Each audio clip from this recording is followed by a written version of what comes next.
Min meta fil-budget tas-sena 2022 tħabbret l-iskema ta' frankar tat-taxxa għal min jixtri jew ibih proprjetà f'żona ta' konservazzjoni urbana magħrufa bħala l-UCA kienu frankati aktar minn 50 miljun euro.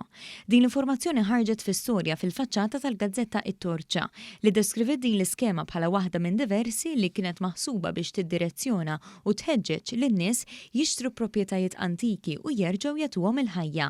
L-ewwel darba li tħabbret din l-iskema kien fil-budget tas-sena li għaddiet u eventwalment reġgħet iġġedded fil-budget ta' din is-sena.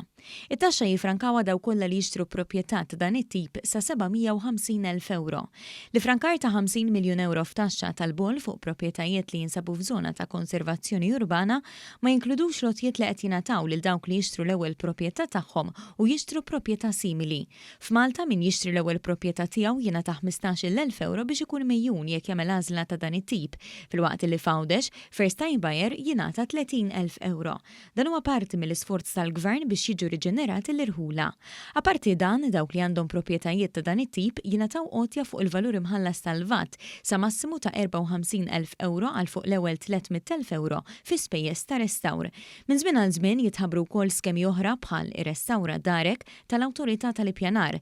Għal din l-iskema mill-2017 sal-lum ġew investiti aktar minn 24 miljun euro u gawdew aktar minn 3,000 sit ta' dar f'żoni urbani ta' konservazzjoni. Fl-aħħar ġimgħat ukoll ħarġet sejħa ta' 5 miljun euro li nħatfet f'Ħakkatajn.